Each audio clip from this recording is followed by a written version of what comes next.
के अंदर में कई बार ऊंचे ऊंचे तूफान उठने लगते हैं। कई बार ऊंची ऊंची लहरें उठती हैं। कई बार बहुत बड़ी बड़ी समस्याएं मनुष्य के जीवन में दिखाई देना शुरू हो जाती हैं। क्या आपको मालूम है, मनुष्य के जीवन के अंदर में ये बड़ी आंधी और तेज तूफान और ऊंची ऊंची लहरें,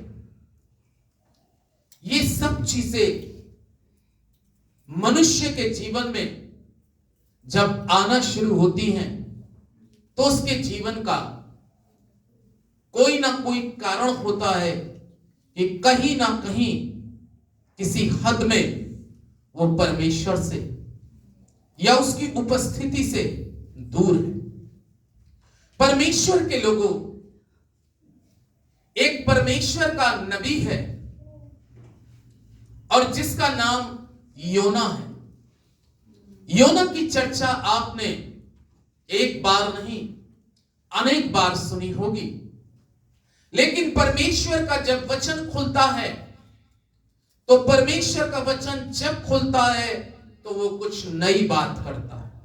जिस तरीके से एक पिता अपने बेटे से कभी तो वो बहुत प्यार भरे शब्दों में बात करता है, कभी एक बड़े क्रोध भरे शब्दों में बात करता है, और हर बार उसका बोलने का और बात करने का एक नजारा क्या होता है, बदलता है। इसी तरीके से परमेश्वर भी जब उसका वचन खुलता है तो ये वचन हर दिन नया होता है। ये वचन हर दिन नया होता है और वो किस दिन किस तरीके से मनुष्य से बात करना चाहता है। मैंने कहा जो योना नबी है उसके एक अध्याय के अंदर में, योना की पुस्तक एक अध्याय के अंदर में लिखा है कि निनवे के लोग जो थे, एक शहर है, उस शहर का नाम है निनवे, और योना की पुस्तक उसके एक अध्याय के अंदर में लिखा है कि निनवे के लोगों का गुनाह, निनवे के लोगों का पाप और निनवे के लोगों की बुराइयां परमेश्वर के सामने पहुंच गई। किसके सामने पहुंच गई? परमेश्वर के सामने पहुंच गई। यह बाइबल हमें इस प्रकार से बतलाती है, और परमेश्वर का वचन 7 शब्दों में पहले अध्याय के पहले पद में लिखा है, यहोवा का ये वचन अमीते के पुत्र योना के पास पहुंचा, उठकर उस बड़े नगर निनवे को जा और उसके विरुद्ध प्रचार कर, क्योंकि उसकी बुराइयां मेरी दृष्टि में क्या हो गई? बढ़ गई। सबसे चीज कि हमारी अच्छाइयां परमेश्वर की दृष्टि में बढ़ रही हैं या हमारी बुराइयां परमेश्वर की दृष्टि में बढ़ रही हैं। दो चीज बढ़ती हुई नजर आती है मनुष्य के जीवन में। दो चीज की बढ़ोतरी होती है मनुष्य के जीवन में। एक तरफ बुराई यानी कि बुरे काम, और दूसरी तरफ इंसान की अच्छाइयां बढ़ती हुई नजर आती हैं। हालेलुया। और परमेश्वर का जीवित और पवित्र सामर्थी कलाम हमें इस प्रकार से कहते हैं कि जब निनवे के लोगों के जीवन के उन अधर्मों को परमेश्वर ने देखा कि उनके पाप और उनके गुनाह दिन प्रतिदिन बढ़ते जा रहे, बढ़ते जा रहे, बढ़ते जा रहे, बढ़ते जा रहे। परमेश्वर उनकी जिंदगी के अंदर में मौके पे मौका, मौके पे मौका, मौके पे मौका देता जा रहा था। आज परमेश्वर के लोगों, यदि आज हमारे जीवन के अंदर में किसी भी क्षेत्र के अंदर में आपको लगता है कि मेरे जीवन का आधर्म या मेरे जीवन के पाप या मेरे जीवन की बुराइयां जो भी हैं, और समय जो मिल रहा है ये खुदावंद यीशु मसीह का अनुग्रह है आपके ऊपर में कि परमेश्वर हमको और आपको मौका और वक्त दे रहा है। ये वक्त इसलिए मिल रहा है कि हम अपने उन आधर्मों से फिर जाएं और उसके लिए परमेश्वर अपने नबियों के द्वारा, याजकों के द्वारा, प्रचारकों के द्वारा ये संदेश भेजता था। और बाइबल इस प्रकार से कहती है कि जब निनवे के अंदर के पाप और गुनाह को देखा तो उसने एक नबी को चुन लिया। और उस नबी को किस लिए चुना था? कि तू निनवे शहर के अंदर में तुझे जाना है। निनवे शहर में तुझे जाकर निनवे के लोगों के पाप और गुनाहों के बारे में तू जाके बता दे, क्योंकि अब निनवे बचेगा नहीं। निनवे का एक पशु भी नहीं बचेगा। धरती पूरी पानी में समा जाएगी और सारे निनवे के लोगों का विनाश हो जाएगा। और बाइबल इस प्रकार से कहती है कि जब उसने अपने दास योना से ये बात करी कि योना जाओ, कहां जाना है? निनवे के अंदर।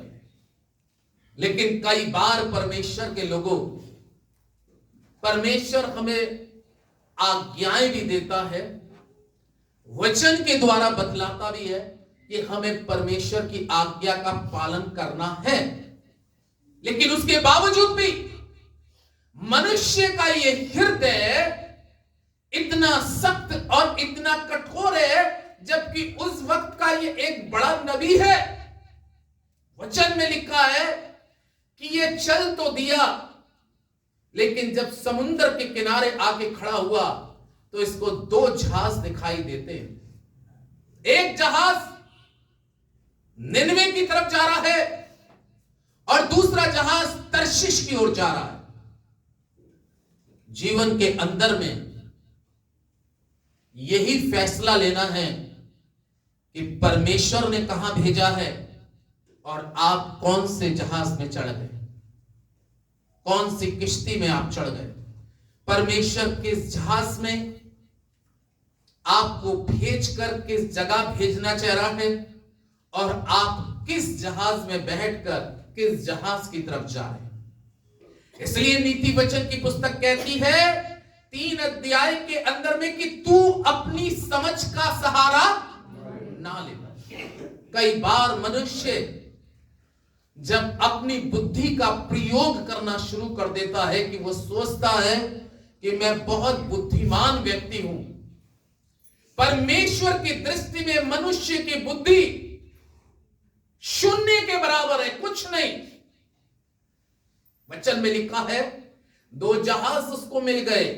एक निनवे की तरफ जा रहा है, जहां परमेश्वर ने कहा तुझे निनवे में जाना है, क्योंकि निनवे के लोगों को मैं पूरी तरीके से बर्बाद करना, तबाह करने जा रहा हूं, क्योंकि निनवे के लोगों के अधर्म, निनवे के लोगों के पाप मेरी दृष्टि में पड़ गए। लेकिन ये भी जो साहब निकले अपने घर से, निकले तो सही और समुद्र तक भी सही पहुंच गए, लेकिन वहीं पर जाकर अपनी जीवन के अंदर में परमेश्वर के कहे हुए शब्दों को और परमेश्वर की कही हुई आज्ञा को भूलकर तर्शीश वाले जहाज में बैठ गए। किसकी गलती है बताइए? परमेश्वर कहां भेज रहा है? परमेश्वर कह रहा है जा निनवे में, लेकिन ये तर्शीश में जा रहा है। और बाइबल हमें इस प्रकार से बतलाती है परमेश्वर के लोगों, जब ये परमेश्वर की आज्ञा का उल्लंघन करके चल रहा है। देखिए, जब हम परमेश्वर की किसी भी बात की आज्ञा का उल्लंघन करके अपने समझ से जब निर्णय लेकर चलते हैं, तब मनुष्य के जीवन में आंधी आने लगती है, तूफान आने लगते हैं। वचन इस प्रकार से कहता है कि जिस जहाज में तर्शीश वाले जहाज में बैठ गया, और बाइबल ने कहा जहाज समुद्र के अंदर में चल रहा है। लेकिन थोड़ी ही देर के अंदर में वचन कहता है ये तो निचले हिस्से में जाके शांति पूर्वक सो गया, एक नींद ले रहा है। लेकिन उस समय कलाम कहता है प्रभु के लोगों, तेज आंधी और तूफान आना शुरू हो गए, लहरों की तेज ऊंचाई उठने लगी, लहरें बढ़ती जा रही हैं, आंधी और तूफान बढ़ता जा रहा है। वो ऊंची ऊंची लहरें जो जहाज का चालक है वो खींचते खींचते सोच रहा है मैं कैसे इस जहाज को इस समुद्र के किनारे ले जाके खड़ा करूं ताकि हम बच सकें। लेकिन परमेश्वर के लोगों, परमेश्वर का जीवित और पवित्र कलाम कहता है वो आंधी नहीं रुक रही है, वो तूफान नहीं रुक रहा, वो ऊंची लहरें थम नहीं रही है। ओ समुद्र के अंदर की स्थिति एक भयानक रूप धारण कर ली है। लोगों को लग रहा है कि अब तो जान भी नहीं बचेगी। कौन ऐसा व्यक्ति इस जहाज के अंदर में आके बैठ गया है जिसके कारण जहाज के अंदर में जितने यात्री हैं और जितनी सामग्री है वो सब डूबने की स्थिति में। सोचने लगे कौन है, और बाइबल इस प्रकार से कहती है कि इस योना को जब उसने देखा, कलाम में लिखा ये निचले हिस्से में सो रहा था, इसको उठा के कहा अरे देख इतना तेज आंधी और तूफान आ रहा है, इतनी तेज लहरें उठ रही हैं, एक भयानक खौफनाक सीन है, हम बिल्कुल मृत्यु की कगार पे आके खड़े हैं। योना तू सो रहा है, उठ और अपने ईश्वर की दुहाई दे, हो सकता है कि ये समुद्र की ऊंची ऊंची लहरें शांत हो जाएं। लेकिन समुद्र भी उस समय शांत नहीं था, आंधी और तूफान भी उस समय शांत नहीं थे, क्योंकि उसका कारण यह था कि उस जहाज के अंदर में एक गुनहगार मौजूद था, एक गुनाह से भरा हुआ जिंदगी जो परमेश्वर की आज्ञा का उल्लंघन करके जा रही थी, वो उस नाव के अंदर में या जहाज के अंदर में था। और इस कारणवश पूरा समुंदर उसके मारे दहाड़े मार रहा है। परमेश्वर के हाथों में समुंदर, नदियां, सारे जल उसके हाथ में, और वो जैसा कहता है उसके कहने के अनुसार सब कुछ होने लगता है। प्रभु के लोगों सब अपने ईश्वर को याद कर रहे हैं। और जब योना से कहा, योना खामोश है, जान गया। दाऊद कहता है 51 ज़बूर के अंदर में उसके 3 और 4 पद में कहता है मेरा गुनाह मेरी आंखों के सामने पाया जाता है, मैंने केवल तेरे ही विरुद्ध क्या किया, पाप किया। और योना सोच किया इस जहाज के अंदर में मैं ही गुनहगार हूं। कलाम कहता है सब लोग चक्कर में पड़े, लिखा है चिट्ठी डाली गई, कौन ऐसा व्यक्ति है, और बाइबल में लिखा है कि वो चिट्ठी जब निकली तो लिखा है वो पर्ची योना के नाम निकल आई, इसके नाम। और बाइबल इस प्रकार से कहती है उस कंडीशन में वो जान गए और उससे कहने लगे, योना नबी से कहने लगे निश्चित है तूने कोई काम ऐसा किया है कि तेरी वजह से हम सब भी खतरे में आ गए, हम सब को भी जान के लाले पड़े हैं। निश्चित है तूने कहीं ना कहीं कोई गुनाह किया है। मालूम है इसने एक चीज क्या कही, उसने अपने गुनाह को मान कर कहा मैं परमेश्वर की दृष्टि में गुनहगार हूं। अगर तुम चाहते हो कि ये समुंदर शांत हो जाए तो मुझ योना को उठाकर काय में फेंक दो, समुंदर में फेंक दो, शांति आ जाएगी।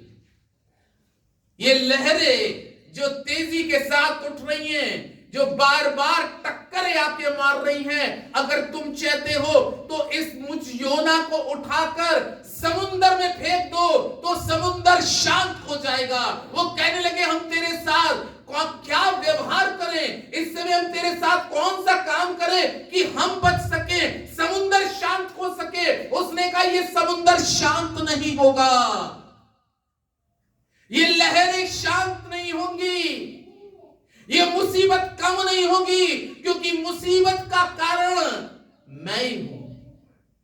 अगर तुम चाहते हो, कलाम में दूसरे अध्याय के अंदर में लिखा है और परमेश्वर का वचन 11वें पद में और इस प्रकार से कहता है, 11वें और 12वें पद के अंदर में कलाम में लिखा, तब उन्होंने उससे पूछा, एक अध्याय का 11वां और 12वां पद, तब उन्होंने उससे पूछा हम तेरे साथ क्या करें जिससे समुंदर क्या हो जाए, शांत हो जाए।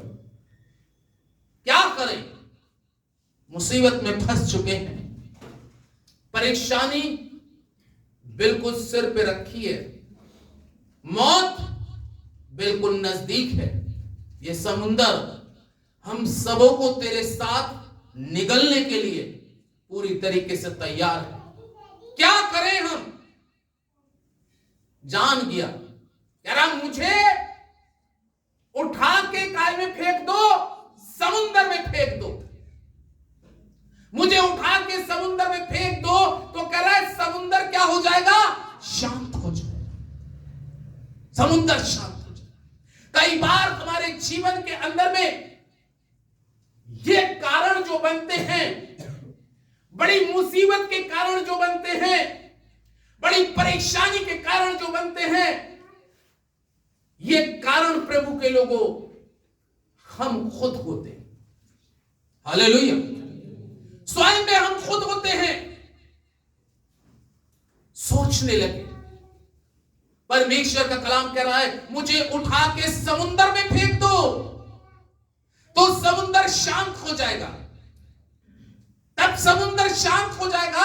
और 15वें पद के अंदर में पढ़िए, 15वां पद इसका क्या कहता है, तब उन्होंने योना को उठाकर समुद्र में फेंक दिया, तब उन्होंने उठाकर योना को समुद्र में फेंक दिया और समुद्र की भयानक लहरें थम गईं। आमीन। उन्होंने उठाकर उसको काय में फेंक दिया, क्योंकि वो इस चीज को खुद कह रहा है, वो इस चीज को खुद स्वीकार कर रहा है। परमेश्वर के लोग आज पवित्र वचन कह रहा है योना को उठाकर समुद्र में फेंक दो। आज मुझे और आपको जीवन के अंदर में से वो चीजें जो हमारी जीवन के लिए मुसीबत का कारण बनी हुई है, परेशानी का कारण बनी है, दुख का कारण बनी है, आज परमेश्वर का वचन कह रहा है उसको उठाकर काय में फेंक दो, समुद्र में। आप समझदार हैं कि किस चीज को उठा के समुद्र में फेंका गया, पाप को। हालेलुया, काय को उठा के फेंका गया, बुराई को। किसको उठा के फेंका गया, बुराई को। किस चीज को उठा के फेंका गया है समुद्र में, आज्ञा को उल्लंघन करने को।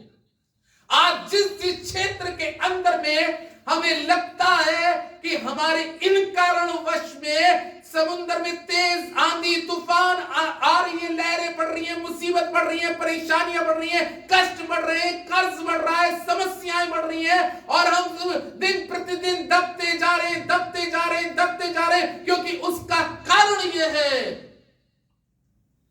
मुझे उठाकर समुंदर में क्या कर दो, फेंक दो। भजन संहिता की पुस्तक जल्दी से निकालें, 103 अध्याय। अब आप इस चैप्टर को पढ़िएगा और 103 अध्याय का 10वां पद पढ़े तो परमेश्वर का वचन क्या कहता है, जल्दी से। उसने हमारे पापों के अनुसार हमसे व्यवहार नहीं किया, उसने हमारे पापों के अनुसार हमसे व्यवहार नहीं किया, और ना हमारे अधर्म के कामों के अनुसार हमको बदला दिया है, और ना हमारे अधर्मों के कामों के अनुसार हमें क्या दिया, बदला दिया। दाऊद इस पुस्तक का लेखक, वो कह रहा उसने हमारे पापों के अनुसार हमसे क्या नहीं किया, व्यवहार नहीं किया। सोचिए, योना को तो उठा के उसने कहां फेंकवा दिया, लेकिन जब जीसस क्राइस्ट प्रभु यीशु मसीह इस संसार के अंदर में आते हैं तो उनके आने से इस संसार के अंदर में अनुग्रह का पीरियड आता है, ग्रेस पीरियड। अनुग्रह, अनुग्रह का अर्थ यही है कि वो हमारी जिंदगी के अंदर में समय दे रहा है। इसलिए जबूर की किताब में दाऊद 103 के 10वें पद के अंदर में कहता है, उसने हमारे पापों के अनुसार हमसे व्यवहार नहीं किया। योना ने तो केवल उसकी आज्ञा का उल्लंघन किया था, तो उल्लंघन करने पर समुंदर भी धाड़े मार रहा था। आमीन। अब योना को जो फेंका गया था समुंदर में, मालूम है योना क्या सोच रहा था कि जब मुझको ये समुंदर में फेंक देंगे, क्योंकि मैं पापी हूं और पाप की मजदूरी, रोमियो की पुस्तक में कहती है पाप की मजदूरी मौत है। और वो ये सोचता था योना कि मैं मर जाऊंगा, मुझे कोई जीव जंतु आकर पानी का खा जाएगा और मेरा जीवन में अंत हो जाएगा, फिर मैं परमेश्वर के सामने अपना चेहरा नहीं दिखाऊंगा। लेकिन परमेश्वर के लोगों, बाइबल इस प्रकार से कहती है, ओ वचनकार कह रहा है, लेकिन दाऊद कह रहा है उस योना को तो उठा के परमेश्वर ने समुद्र में फेंक दिया, फेंकवा दिया, लेकिन उसने हमारे पापों के अनुसार हमसे व्यवहार नहीं। आमीन। कितना महान परमेश्वर है, कितना अद्भुतकारी परमेश्वर है। वचन कहता है यदि परमेश्वर हमारे पापों के अनुसार हमसे व्यवहार करे तो मनुष्य उसके सामने खड़ा होने के योग्य है। मनुष्य उसके सामने खड़ा होने के योग्य नहीं कि खड़ा भी हो सके, क्योंकि दाऊद कहता है कि मैं अनगिनत बुराइयों से भरा हुआ, मैं अनगिनत बुराइयों से भरा हूं और जो तुझे बुरा लगता था वही मैंने जीवन में किया। योना कह रहा है जो तुझे बुरा लगा वही मैंने किया। लेकिन आज परमेश्वर के लोगों, सोचिए, विचार करिए, कितनी अच्छी बात दाऊद कह रहा है। फिर से एक बार बड़ा बारीकी से सुनिएगा, 103 भजन संहिता और उसका 10वां पद फिर से देखिए, पढ़िए फिर। उसने हमारे पापों के अनुसार हमसे व्यवहार नहीं किया। उसने हमारे पापों के अनुसार हमसे व्यवहार नहीं किया। अब आप सोचिए, पहली चीज, अगर आप किसी से व्यवहार खराब कर लें तो क्या वो आपसे व्यवहार अच्छा बनाएगा? कभी नहीं। सोचिए, इस बात पर विचार करिए कि आप अगर किसी के साथ बुरा व्यवहार कर रहे हैं, आप किसी को अपने शब्दों से और अपनी बातों से और अपने हर चीज से उसके साथ बुरा एटीट्यूड, बुरा व्यवहार कर रहे हैं, तो क्या वो तुमसे बुरा व्यवहार करेगा? उसकी तो मनसा ये होगी कि इस व्यक्ति की शक्ल ही ना देखो। मैं इस व्यक्ति की शक्ल नहीं देख सकता, मैं इस व्यक्ति की शक्ल नहीं देख सकती। क्यों? अरे इसने तो मेरे साथ बुरा व्यवहार किया है। लेकिन क्या अब अपने ऊपर धर के देखिए कि जब हम संसार में रहते हुए एक संसारिक व्यक्ति जब हमारे साथ बुरा व्यवहार करता है तो हम कहते हैं हमारा दिल इससे कैसा हो गया? खट्टा हो गया, दिल टूट गया, दिल से उतर गया। कितनी बातों का हम उस पर टिप्पणियां लिखते हैं, कितनी बातों से हम उस व्यक्ति के लिए कैसा सोच लेते हैं जिसने हमको चोट दी, जिसने हमें दुख दिया, जिसने हमारे विपरीत सारे काम किए। और वो हमारे सामने आके खड़ा हो जाए, पूछे हेलो कैसे हैं आप, कैसा मुंह बन जाएगा? मुंह खुल जाएगा? मेरा मुंह पहले से खुला है। प्रभु का धन्यवाद। प्रभु के लोगों, आपका उस घड़ी में मुंह खुल जाएगा और आप उससे, वो कहेगा हेलो, आप उसका हेलो का भी जवाब नहीं देंगे। ये व्यक्ति पता नहीं अब कौन सी रणनीति लेके हेलो कर रहा है। लेकिन उस परमेश्वर का धन्यवाद करो कि उसने हमारे पापों के अनुसार हमसे व्यवहार नहीं किया। ना जाने हमने कितनी बार अपने जीवन से, अपने चाल चलन से, अपनी बुरी कल्पनाओं से, ये आंखें जो खुदा ने दी हैं देखने के लिए, लेकिन कौन से तो इन आंखों से घुर्रा के देखते, आंखें चढ़ा के देखते। सोचिए, उसके बाद में भी परमेश्वर का वचन इस प्रकार से कहता है, मैंने उनके पापों के अनुसार उनसे व्यवहार नहीं किया। अगर मैं उनके पापों के अनुसार उनसे व्यवहार करूं तो मनुष्य उसके सामने एक पल खड़ा नहीं हो सकता। कह रहा है उठा के इन पापों को कहां फेंक दो तो समुंदर क्या हो जाएगा? योना को फेंकने से समुंदर शांत नहीं होगा।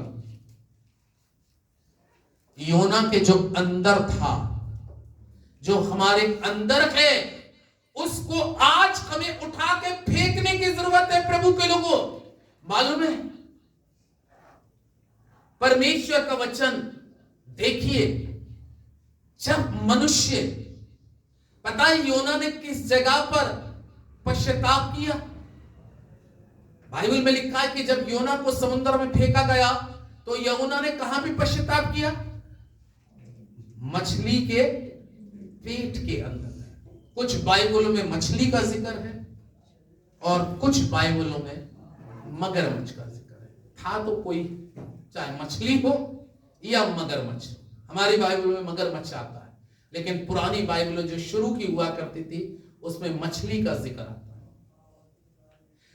कलाम कहता है 3 दिन जब पड़ा रहा तो वहां पर वो पश्चाताप कर रहा है, वहां पर पश्चाताप कर रहा है। यशाया की पुस्तक निकालें जल्दी से और देखिए, जब हम पश्चाताप करते हैं तब हमारे जीवन में शांति आती है। 17वां पद पढ़ दीजिए, यशाया 38 अध्याय का 17वां पद पढ़ें। क्या लिखा है जल्दी से? देख शांति ही के लिए मुझे बड़ी कड़वाहट मिली। देख शांति के लिए ही मुझे बड़ी कड़वाहट मिली, परंतु तूने स्नेह करके मुझे विनाश के गड्ढे से निकाला है। तूने स्नेह करके मुझे विनाश के गड्ढे से निकाला है, क्योंकि मेरे सब पापों को तूने अपनी पीठ पीछे फेंक दिया है। कहां फेंक दिया? पीठ के पीछे फेंक दिया। कह रहा है मेरी शांति के लिए मैं मन के अंदर में बहुत टूट चुका था, मैं मन के अंदर में बहुत पीड़ित था, लेकिन जब मैंने उस पीड़ा में पड़े हुए आज शांति के समय मैंने फिर परमेश्वर से अपनी गलतियों का पश्चाताप करना शुरू किया।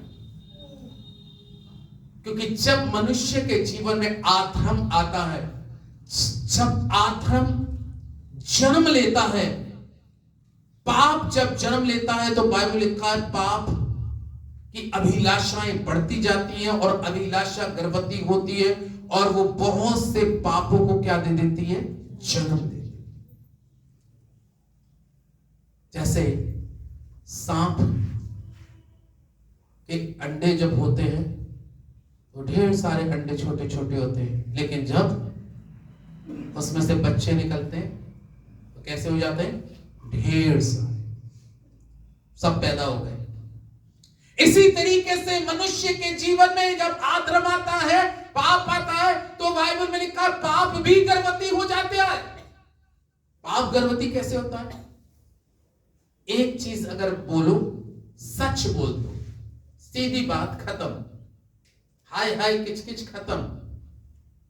अब एक सच को छुपाने के लिए मनुष्य को 10 झूठ का प्रयोग करना पड़ता है।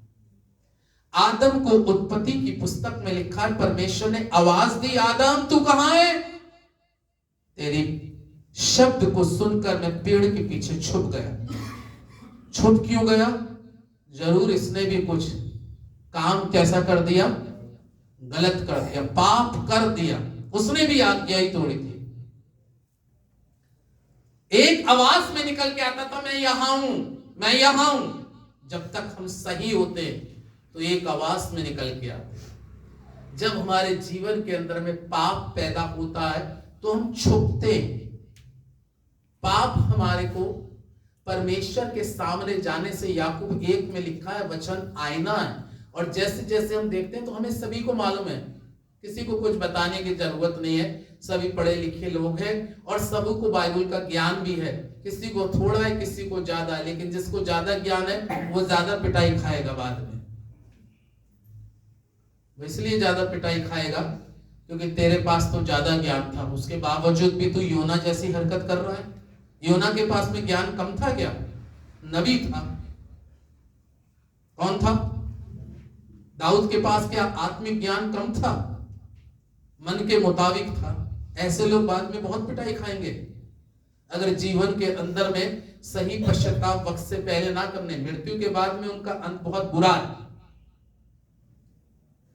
पश्चाताप बाइबल में लिखा है, जब एक सच को बोल देता सीधा, आदम आके खड़ा हो गया। उन्होंने कहा तूने खाया, दूसरे के ऊपर टाल दिया। इसने खिलाया है जिसको तूने बनाया मेरे साथ। अपनी मुसीबत कभी कभी हम दूसरे के ऊपर में टाल देते, करते हम गलती हैं लेकिन फंसाने का प्रयास दूसरे को करते। उससे पूछा तूने क्या किया? उन्होंने सोचा इसने तो मेरे ऊपर टाल दिया, उसने भी दूसरे के ऊपर टाल दिया। इसने सांप ने खिला दिया। सांप से पूछा तूने ये क्या किया? कि शैतान मुझ में समा गया था, मैंने सबका काम कर दिया। प्रभु के लोगों एक सच को छुपाने के लिए प्रभु के लोगों कई बार झूठ बोलना पड़ता है। एलीशा नबी का सेवक जो गेहजी था, केवल उसने, एलीशा ने उससे पूछा तू कहां गया था? उसने कहा मैं तो यहीं था, मैं तो नहीं था। उसने कहा क्या जब नमान रथ के ऊपर से उतरा था तो क्या परमेश्वर का आत्मा तुझे नहीं देख रहा था? जब तुझसे कपड़े जोड़ी ले रहा था और चांदियां और कुछ सोने की सामग्री ले रहा था, तब परमेश्वर क्या मानिक था? एक तो झूठ बोला मैं यहीं था, नबी पूछ रहा तब भी कह रहा मैं यहीं हूं। वो सीधा कह देता मैं चला गया। सीधी बात करो। प्रभु का वचन कहता है मैं हूं सो हूं, जो मैंने कह दिया सो कह दिया। अब अच्छा लगे तो ठीक है, अच्छा ना लगे तो ठीक है, लेकिन बोलो सच। हालेलुया। जब योना पश्चाताप कर रहा है तो पश्चाताप के साथ में कलाम कह रहा है 11वें पद में, 38 के 11 में यशा में, देख शांति ही के लिए मुझे बड़ी कड़वाहट मिली, परंतु तूने इसने करके मुझे विनाश के गड्ढे में से निकाला, क्योंकि मेरे सब पापों को तूने अपनी पीठ के पीछे फेंक दिया। हालेलुया। मान लीजिए कोई चीज है, आप लो और पीछे फेंक दो। शादी जब होती है क्रिश्चियन मजहब के अंदर में, तो पता है क्या होता है? क्या फेंका जाता है? बुक्का। बहुत सी लड़कियां आगे पीछे खड़ी जाती है। भैया दुल्हन को आगे खड़ा करते हैं, स्टेज पे दुल्हन होती है। अब जितनी कुमारी लड़कियां हैं जो चाहती हैं जल्दी शादी हो, वो आ जाएं। बहुत सी लड़कियां आके खड़ी हो जाती हैं और दुल्हन से कहते हैं उधर मुंह कर लो, जैसे मैं इधर मुंह कर रहा हूं। तो ये बुक्का दिया जाता है, जो लूट ले इस बुक्के को। अब उसने यूं फेंका पीछे, अब किसने लूटा उसको अभी नहीं मालूम। हालेलुया। इसी तरीके से हमारे जीवन के जो पाप थे, हमारे जीवन के जो गुनाह थे, जब योना पश्चाताप कर रहा है तो बाइबल कह रही है, खुदा का कलाम कह रहा है कि मैंने तुम्हारे गुनाह को, योना दाऊद मैंने तेरे गुनाह को, आज वो परमेश्वर हमारे गुनाह के, आपके गुनाह के बारे में कहता है, यदि पश्चाताप करोगे तो मैं तुम्हारे गुनाहों को उठा के अपनी पीठ के पीछे फेंक दूंगा। अब वो तुम्हें दिखाई नहीं देंगे। जब मैं पीठ के पीछे फेंक दूंगा तो तुम केवल मुझी को देखोगे, और जब तक ये गुनाह तुम्हारे जीवन के अंदर में बने रहेंगे तो दाऊद कहता है मेरा पाप तो मेरी आंखों के सामने बना रहेगा। कैसा महान परमेश्वर है कि जिसने हमारे पापों को उठाकर पीठ के पीछे फेंक दिया। या तो पीठ के पीछे फुकवाइए या समुद्र के अंदर में पाप को फेंकवा दीजिएगा। एक आयत और, मीका की पुस्तक निकालेंगे, बहुत अच्छी पुस्तक है। और मीका की पुस्तक के अंदर में परमेश्वर का वचन इस प्रकार से कहता है, 7 अध्याय, मीका 7 अध्याय, 7 अध्याय के अंदर में उसका 19वां पद, मीका नबी की पुस्तक उसका 7 अध्याय उसका 19वें पद में लिखा है, वह फिर हम पर दया करेगा और अपने अधर्म के कामों को लगा डालेगा। तू उसके सब पापों को गहरे समुद्र में डाल देगा। आमीन। क्या लिखा है? अपने जोश में जरा माइक पे पढ़ दे जरा। मीका 7:19।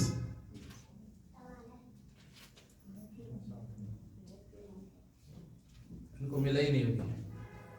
7 अध्याय के 19वें पद के अंदर में परमेश्वर का वचन इस प्रकार से कहता है, वह फिर हम पर दया करेगा। कब दया करेगा? वह हम पर फिर दया करेगा। कब करेगा दया? पाप करते रहें, झूठ बोलते रहें, बुराई करते रहें, दया करेगा? नहीं, मौका दे रहा। वो दया नहीं कर रहा, वो तो अनुग्रह है आपके ऊपर में कि मौका दे रहा है। कह रहा है वो फिर हम पर दया करेगा और हमारे अधर्म के कामों को लताड़ डालेगा और तू उनके सब पापों को गहरे समुद्र में फेंक देगा। क्या फिका समुद्र में? क्या फिका समुद्र में? पाप। समुद्र के अंदर में जो फेंका गया था, कह रहा इस पापी को उठा के समुद्र में फेंक दो। इस पापी को उठा के कहां फेंक दो? समुद्र में फेंक दो। हमारा और आपका उस दिन पाप समुद्र में जाके डूब जाता है जिस दिन हम मन का फिराव करते हैं। मन फिराव, पश्चाताप करो। तब कह रहा है जब तुम पश्चाताप करते हो तो वो हमारे पापों को लताड़ता है। कितना अच्छा शब्द आया। हमारे पापों को क्या करता है? लताड़ता है। अगर किसी के घर में पागल कुत्ता घुस जाए, ऐसा सोचिए, अगर किसी के घर में पागल कुत्ता घुस जाए तो आप उसको प्यार से कहोगे निकल जा? कैसे करोगे? ऐसे तो करा जाता, नहीं तो वो क्या हो जाएगा? अरे पागल है, काट लेगा, ना जाने इंजेक्शन कितने ठुकेंगे और उसका असर पता नहीं बाद में क्या हो जाए। मैंने एक व्यक्ति को देखा, उसको किसी समय में कुत्ते ने काट लिया था, पागल कुत्ते ने। उसकी वाइफ ने ड्रिंक भी करता था, उसकी वाइफ ने उसको पैसे भी दिए। मैं उस घर में दुआ करने गया और मुझे जब बुलाया गया तो उसकी वाइफ ने उसको इंजेक्शन लगाने के पैसे भी दिए, लेकिन वो ड्रिंकर था, शराब पीने वाला व्यक्ति। पागल कुत्ते ने काट लिया। वो औरत के भी जो पैसे दिए, काम नहीं करता था, वो भी दारू पी गया उसकी। और पता है क्या हुआ? अपनी बीवी से बोल दिया कि मैंने इंजेक्शन लगवा लिया। उसके बाद में कुछ समय के बाद में जो पागल कुत्ते का जो वायरस थे उसके अंदर में जब प्रवेश करे, अब जब उसके घर पे कोई जाता था, मालूम है वो कुत्ते की आवाज में उठता, उसको बांधा, उसको बांधते थे, उसको चरपाई में बांधा। जब मैं उसको देख रहा था मुझे बड़ा अजीब सा लगा। उसकी 3 बेटियां, प्रभु के लोगों की, वो कुत्ते की आवाज में बात कर रहा है। तो मुझे और आपको जो काटने वाले पागल कुत्ते हैं, जो जो हमारे जीवन को मृत्यु की तरफ ले जाता है पाप, उसको खुदावन यीशु मसीह जब हम पश्चाताप करते, रियलाइज करते, अपने जीवन में मानते, तो वो हमारे पापों को लताड़ के बाहर करता है, लताड़ता। और लताड़ने के बाद में कभी तो उसका मन आता है पीठ के पीछे फेंक देगा, कभी उसका मन आएगा समुद्र में फेंक देगा। लेकिन फेंकने के लिए अगर आज आप चाहते हैं, बाइबल में लिखा है ना, यशायाह की पुस्तक में, यदि तुम्हारे पाप लाल रंग के भी क्यों ना हो, फिर भी वो हिम के मानिंद श्वेत किए जाए। लेकिन कब होंगे? कि जब आप उन गलतियों का रियलाइज करें, पश्चाताप करें, अपनी गलतियों को माने और कहें, हाँ प्रभु मैं पापी हूं। योना ने कहा मुझे फेंक दो समुद्र में। अब आप कहेंगे मैं समुद्र में जाके कूद जाऊं तो मर जाऊंगा। जो चीज मारनी है उसको हमें जीवन में खत्म करना बहुत जरूरी है। उसने हमारे पापों के अनुसार हमसे व्यवहार नहीं किया, बल्कि उसने हमारे पापों को एक जगह, नबी यशायाह कहता है कि उसने हमारे पाप को एक बार तो अपनी पीठ के पीछे फेंक दिया। दूसरी जगह वो कह रहा है यहां पे मीका की पुस्तक में, उसने हमारे पापों को लताड़ कर समुद्र में फेंक दिया। जब कोई चीज समुद्र में डूब जाती है फिर दिखाई नहीं देती। कोई चीज पीछे फेंक दी जाए, आप आगे चले तो पीछे का कुछ दिखाई नहीं देगा, और अगर पीछे का कुछ आप देखोगे तो कलाम में लिखा है कि नमक का खंबा भी बन जाओगे। बन गई थी, नहीं बन गई थी? मना किया था उसको, क्या कहा था? पीछे मुड़ के भाई जो चीज फेंक दी गई तो आप उसको फिर पीछे देखोगे कैसी पड़ी है, तो फिर आप पे हावी हो कि अभी भी ये मुझे को देख रहा है, यानी कि मुझसे आज भी इसका ज्यादा स्नेह, आज भी मुझे ज्यादा प्यार करता है। सदोम और अमोरा को परमेश्वर कह रहा पाप बढ़ गया। लूत से कह रहा अपनी औरत का हाथ पकड़ लेके भाग, नहीं जा रहा। औरत आदमी कह रहा निकल यहां से, वो कह रही नहीं निकलूंगी। स्वर्गदूत आ गया, स्वर्गदूत ने उसका कहा तू तो निकल, हाथ पकड़ा लूत का, उसकी औरत का हाथ पकड़ा, दोनों को लेके भागा। उसने कहा तेरे निकलते साथ आग गिरेगी, पीछे मुड़ के मत देखना। लेकिन फिर भी बाइबल में लिखा है इंसान के अंदर पीछे मुड़ के देखने का मतलब है जो चीज हमने छोड़ दी, जो काम हमने त्याग दिए, अब उनको पीछे मुड़ के देखने की जरूरत नहीं। उसने फिर मिस्टेक कर दी, फिर उसने गलती कर दी। और क्या गलती कर दी? आदमी तो सीधा चल ही रहा था, लेकिन औरत ने कहा देख तो लूंगी। आजकल होता ना गाड़ी के अंदर में, ट्रेन में भी बैठ जाओ, चलते चलते गाड़ी चल रही है, कार के पीछे चलते चलते हाथ ना हिलाने की वो विधि वहां से चली आ रही है। आ रही नहीं आ रही? वहीं से विधि आ रही है। आज हम लोग जाते हैं स्टेशन पे, अभी कल ही आया हूं बाहर से, कानपुर से प्रचार करके, तो क्या करते हैं बैठ जाते हैं कार में। अब ये नहीं मालूम कि इस बाय बाय करने में कहीं नमक का खंबा ना बन जाए कोई।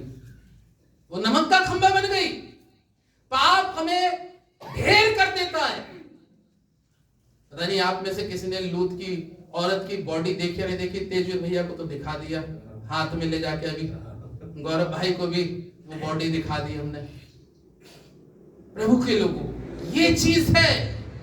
इसलिए उस परमेश्वर का धन्यवाद करो कि जिसने हमारे पापों को पीठ के पीछे फेंक दिया, समुद्र में लताड़ के फेंक दिया। लेकिन बात शर्त है खुदा के लोगों कि आज योना कह रहा है ओ मेरे पाप को उठा के समुद्र में फेंक दो।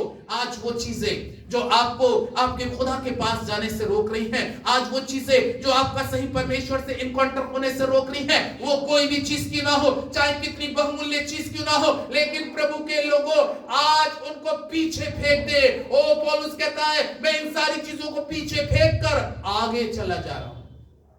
आगे जाने की सोचिएगा, पीछे जाने की ना सोचिएगा। यह है परमेश्वर का कलाम। उस परमेश्वर ने सारे पापों को लताड़ देता है जब हम उसका साथ देते हैं। कहते नहीं कि कोई साथ नहीं दे रहा। कभी कभी ऐसा था कोई क्या नहीं दे रहा, साथ नहीं दे रहा। हम ही जब परमेश्वर का साथ नहीं देंगे तो वो हमारा साथ कैसे देगा? जब हम उसका साथ कैसे देते हैं? अब आप सोचिए, हम उसका साथ कैसे देते हैं? हमारे जीवन की जो गलतियां हैं, योना तो कोई जगह नहीं मिली, हमें तो फिर भी इतनी जगह मिली। योना पता कहां पे छुपा बैठा? मछली के पेट में तौबा करने लगा, भैया माफ कर दे, बड़ा मुश्किल का संकट पड़ा हुआ है। कह रहा चारों तरफ समुंदरी समुंदर, समुंदर की तह के नीचे और पेट के अंदर में ऐसा लग रहा है कि जान निकल जाएगी। कलाम कह रहा मूर्छित होने लगा। उन्होंने कहा अबे मैं मर गया तो और मर गया, मरने के बाद और मर गया। अगर मैं पाप में ही मर गया तो पता है नरक क्या कर रही है? इंतजार कर रही है, फिर तो और ही मर जाऊंगा। कह रहा यही मौका है। उसने वहां पर तौबा कर ली, पश्चाताप कर ली। परमेश्वर ने उसके सारे पापों को उठा के उसी समुद्र में फेंक दिया और मछली को, मगरमच्छ को आज्ञा दी उगल दे इसको। अब ये योना फ्रेश वाला योना हो गया, नया योना बन गया।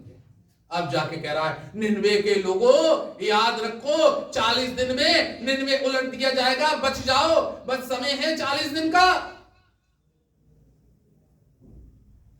प्रचार करा उसने, लोगों को सच्चाई बताई, लोगों को गुनाह बताया, लोगों को उस मृत्यु से बचाने के लिए सारी चीजें जो प्रभु कहलाना चाह रहा था बता दी।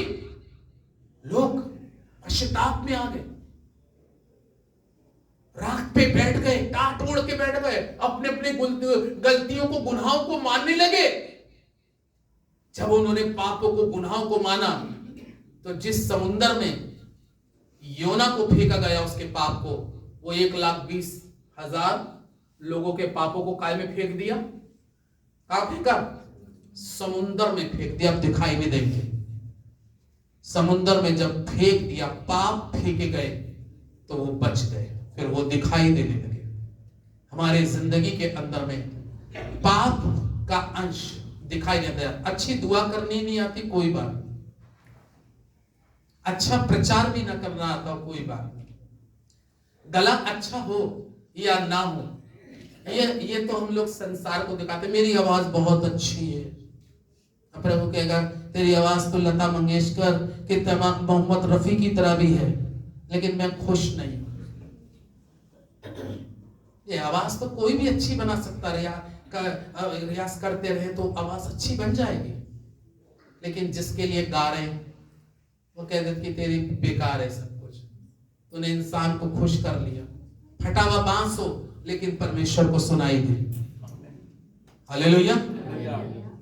शब्द की दुआएं चाहे 4 शब्द की हो, प्रभु ग्रहण कर ले। दान 1 रुपए का ही हो, लेकिन प्रभु के सामने पहुंच जाए। ये चीजें जीवन के अंदर में होना बहुत जरूरी है। तब पश्चाताप के साथ उनके पाप समुद्र में डाले गए, पापों को लताड़ा गया। वो अपने पापों को लताड़ रहे। मैंने कहा कि इस कोई चीज आपके घर के अंदर में ऐसी आके खड़ी हो जाए तो प्रभु के लोगों आप उसको पुचकारेंगे नहीं, क्योंकि डांटना पड़ता है। आप अपनी लाइफ के अंदर में देखिएगा कि कहां पर आपके जीवन की कुछ कमियां हैं, उनको लताड़िएगा। यहीं पे लताड़ने का मौका मिल जाए तो यहीं लताड़ दीजिएगा। यहां से समुद्र में से निकल के उजियाले में आ जाइएगा, क्योंकि कल का तो पता ही नहीं है, जाने के बाद ही पता नहीं है किसी का। मालूम है किसी का? एक ही चीज बस इंसान से छुपी हुई है, एक ही चीज इंसान से छुपी हुई है, और वो क्या छुपी हुई है मालूम? मौत छुपी हुई है। मौत के बारे में किसी को नहीं मालूम। अगर किसी को पता चल जाए कि 80 साल जिएगा, अगर ये वाली कंफर्म हो जाती एज का कि भाई तुझे 80 साल मिल रहे, तो वो 79 साल तक, 79 ईयर्स तक तो वो खूब पाप करता कि अभी तो 79 साल तो कर ही लो, क्योंकि 80 साल में तो मेरा 80 साल में सोचता कि मैं पश्चाताप करूं। अब प्रभु 79 साल के पापों को समुद्र में फेंक दे तो एक ही की वजह से पूरा समुद्र भर जाएगा। बढ़ जाएगा नहीं बढ़ जाएगा? 79 साल में वो तो करते ही जाएगा। किसी को 150 साल दे दिए तो उसको कहेगा तो एक तो अभी तो बहुत लंबा पीरियड है मरने का। इसलिए परमेश्वर ने मृत्यु और जन्म किसी को नहीं बताया, कब मृत्यु होगी कब जन्म होगा। इसलिए वचन क्या कहता है? आत्मा में क्या रहो? तैयार। पापों को छोड़ो, तैयार रहो और तैयारी के साथ अपने जीवन को चलाओ। तब है परमेश्वर निश्चित है आपके पापों को या तो पीठ के पीछे फेंकेगा या समुद्र में फेंकेगा, कहीं ना कहीं आप बिल्कुल नए हो जाएंगे। तब आप कहेंगे मैं एक नया इंसान। आमीन। नया इंसान। नया इंसान का मतलब है कि आपने अपने पुराने सारे पापों को, सारे उन चीजों को छोड़कर, जैसे योना छोड़कर, दाऊद छोड़कर प्रभु के पास आ गया, वैसे हमें भी पश्चाताप के साथ आना। तब वो तुम्हारे साथ में वो व्यवहार करेगा जो एक बाप का बेटे के साथ है। अगर आप चाहते हैं कि वो पिता आपका ऐसा व्यवहार करे, कई बार बच्चे कहते हैं अरे ये पापा तो मेरे छोटे वाले लड़के को ज्यादा प्यार करते हैं, उस लड़की को ज्यादा प्यार करते हैं, 5 बच्चे हैं, एक को ज्यादा प्यार करते हैं। ऐसा भी एक कहानी सुनने में आती है। लेकिन प्रभु के लोगों, वो तो सबका परमेश्वर है, उसके यहां प्यार में किसी के लिए फर्क नहीं होगा। वो सबसे प्यार करेगा, लेकिन बात शर्त है कि उससे व्यवहार अच्छा बनाइए। पूछिएगा मेरे पिता, मेरे प्रभु, मैं कैसा जीवन जीऊं जो तुझे अच्छा लगा? मुझे बतला दे, समझा दे, सिखा दे, ताकि मैं तेरी मर्जी को ही अपने जीवन में पूरा करने का प्रयास करूं। परमेश्वर आज इस वचन के द्वारा आपको आशीष दे। आमीन। दुआ। हमारे स्वर्ग शक्तिमान, जीवित, पवित्र, अनुग्रहकारी परमेश्वर, सेनाओं के यहोवा, बहुत दीनता, नम्रता के साथ तेरे पवित्र चरणों में आते हैं प्रभु जी। आज तूने वचन के द्वारा बताया, योना कह रहा है कि मेरे पाप को उठा के मुझे समुद्र में फेंक दे। और जब समुद्र में फेंका गया तो मीका कहता है वचन के अनुसार कि उसने हमारी शांति के लिए हमारे पापों को लताड़ा है और उसने हमारे पापों को उठाकर समुद्र में फेंक दिया। उसने हमारे पापों को उठाकर अपनी पीठ के पीछे फेंक दिया। प्यारे खुदावा, तुझसे दुआ करता हूं यीशु मसीह के सामर्थ्य नाम में, आज की सुबह में तेरा ग्रेस चल रहा है, तेरा अनुग्रह हमारे ऊपर में है प्रभु। अगर तू हमारे पापों के अनुसार हमसे व्यवहार करना शुरू करे तो मनुष्य तेरे सामने खड़ा नहीं हो सकता, खड़ा नहीं हो सकता। लेकिन बाइबल कहती है जो अपने अपने अपराध को मान लेता है, छोड़ देता है, उस पर दया की जाएगी, उस पर दया की जाएगी, उस पर दया की जाएगी। आज प्रभु यीशु मसीह नासरी के नाम से मैं ये नहीं देखता कि लोग ज्यादा हैं या थोड़े। मैं ये प्रार्थना करता हूं प्रभु, 4 लोग ही तेरी आराधना करने वाले हों, 4 ही लोग तेरी आराधना करने वाले हों, 4 ही फैमिली हो, लेकिन तेरे वचन के मुताबिक जीने वाले मेरे परमेश्वर, तेरे जीवन, अपने जीवन से तुझे प्रसन्न करने वाले हो परमेश्वर। आपका धन्यवाद करता हूं प्रभु। आज तू एक बार फिर से हमारी जिंदगी में मौके दे रहा है, तो मौके दे रहा है। ये कल मौका नहीं मिलेगा, हम इंतजार ना करें। अगला साल गुजरते जा रहे हैं, जिंदगी का वक्त ढलता जा रहा है, उम्रें भी बढ़ती जा रही है, लेकिन परमेश्वर तू आज भी कहता है मेरे बेटे, मेरी बेटी, मेरे पास आओ। यीशु कहते हैं मेरे पास आओ, मेरे पास आओ। और वो उड़ाऊ पुत्र कहने लगा, जिसने अपने पिता से अलग होकर अपनी सारी धन संपत्ति पाप में, कुक्रम में, व्यभिचार में उड़ा दी, और पाप ने उसके रूप को बदल दिया, उसका खूबसूरत रूप बदसूरती में बदल गया।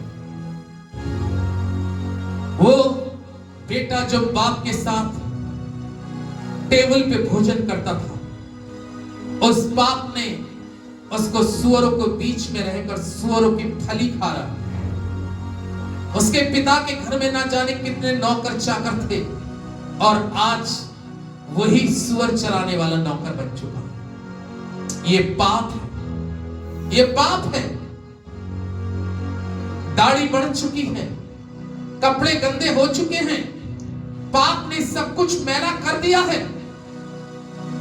और उस आधर्म में, उस पाप में, जब वो सुअरों के बीच में बैठा है, फली खा रहा है, पश्चाताप करने लगा। मैं उठूंगा, मैं उठूंगा, मैं उठूंगा और अपने पिता के पास जाऊंगा और जाकर कहूंगा, पिता, मैंने तेरी दृष्टि में और स्वर्ग के परमेश्वर की दृष्टि में पाप किया। मैं मानूंगा अपनी गलतियों को, मैं मानूंगा अपने गुनाहों को, मैं जाऊंगा अपने पिता के पास। निकल आया झुंड में सुअरों के बाहर, सुअरों के झुंड से और पाप की कीचड़ से निकल के बाहर आ रहा है और चल दिया। और उसका पिता अपने बाहों को खोले हुए था, उसका पिता अपनी बाहों को खोले हुए था।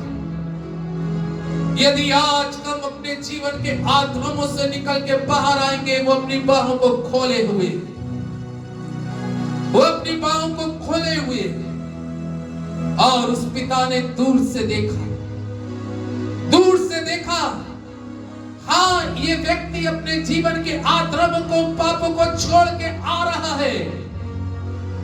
उसने जान लिया, इसने पश्चाताप किया और वो पिता उसकी ओर चल दिया, वो पिता उसकी ओर चल दिया। और वचन इस प्रकार से कहता है, उसने जाकर उसको गले से लगा लिया, उसको प्यार किया और कहा, ये मेरा बेटा खो गया था, ये मेरा बेटा खो गया था, मेरा खोया हुआ बेटा मेरे पास आ गया। कई बार खुदा के लोगों, इस संसार में और इस संसार के आधर्म में मनुष्य खो जाता और उसके बाद उसकी हालत बदतर हो जाती है। लेकिन आज आपकी हालत कैसी क्यों ना हो, वो हालात को बदल देगा, वो आपके जीवन की परिस्थिति बदल देगा, वो आपके साथ आपके पापों का जैसा व्यवहार नहीं करेगा। बात शर्त है कि लौट के प्रभु के पास आए, तो आज ही वो तुम्हारे पापों को उठा के अपनी पीठ के पीछे फेंक देगा, समुद्र में फेंक देगा और वो दोबारा दिखाई नहीं देगा। आपका जीवन एक नया जीवन हो जाएगा। प्रभु आज अपनी कलीसिया में पश्चाताप का आत्मा लेके आ, पश्चाताप का आत्मा लेके आ, पश्चाताप का आत्मा लेके आ। यदि आज हमारे जीवन की कोई कहीं पे कठोरता है, तो प्रभु उन कठोरताओं को हम स्वयं लताड़ें, और जब हम लताड़ेंगे तो तू भी लताड़ेगा, और दो मनुष्य एक समान हो जाएंगे तो वो स्वर्ग में सुनी जाएगी, और स्वर्ग का परमेश्वर हमारे सारे अधर्मों को क्षमा करेगा। प्यारे प्रभु, इस कलीसिया पर अनुग्रह, कलीसिया के एक व्यक्ति पर अनुग्रह कर, आशीष कर। दुआ करते हैं आकाश बख्श के लिए, जो इस समय एडमिट है, पवित्र आत्मा आईसीयू में है, वेंटी पे है। ओ प्यारे प्रभु जी, आप उनको चंगाई दें, और जैसे जैसे वो होश में आए तो वो अपने जीवन का पश्चाताप करें परमेश्वर, क्योंकि पश्चाताप हमारे को जिंदगी दे सकता है, पश्चाताप हमारी आयु को बढ़ा सकता है। प्यारे प्रभु, उनकी हर बीमारी को उनके जिस्म से दूर कर दे, हील कर दे, हम मिसेस किरण पैट्रिक आंटी के लिए दुआ करते हैं प्रभु, जो भी उनको बड़ी पाइल्स का रोग है, जिस तकलीफ और जिस बीमारी से वो लूझ रही है, प्यारे प्रभु तू हील करने वाला परमेश्वर, अपनी चंगाई को दे दे परमेश्वर। हम दुआ करते हैं प्रभु परमेश्वर, खास तौर से पवित्र आत्मा पूजा के लिए, प्रभु सिस्टर पूजा को जो बरेली में है प्रभु, उनके पैरों में जो भी प्रॉब्लम पाई जाती है, ओ प्यारे प्रभु पैरों की सारी प्रॉब्लम को आप चंगाई में तब्दील कर दे। ओ पवित्र आत्मा, हम तुझसे प्रार्थना करते हैं रूबीना भाभी के लिए प्यारे प्रभु, उनके शरीर की सारी कमजोरियों को, फीवर को, हर वो इन्फेक्शन को उनके जिस्म से दूर कर दे, अपनी पूर्ण चंगाई की आशीष दे पिता। हम तुझसे दुआ करते हैं प्रभु सिस्टर वीरवती के लिए, जो भी अंधकार में है या दिमागी कोई प्रॉब्लम है प्रभु, आप उनकी सारी परेशानी को हील कर दे परमेश्वर, अपनी चंगाई की आशीष दे। इस कलीसिया में जितने लोग बैठे हैं, यदि कोई बीमार है या कमजोर है या लाचार है, तो कलाम कहता है वो लाचार की प्रार्थना की ओर मुंह करता है। आज इस समय तू उसकी ओर मुंह कर, उसकी प्रार्थना को सुनकर जवाब दे परमेश्वर, आशीष करे।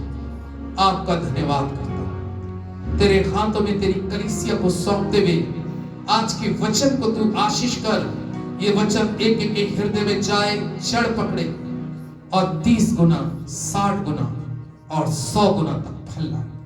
आपका धन्यवाद करते हुए प्रभु यीशु के नाम से मांगता हूं, आमीन।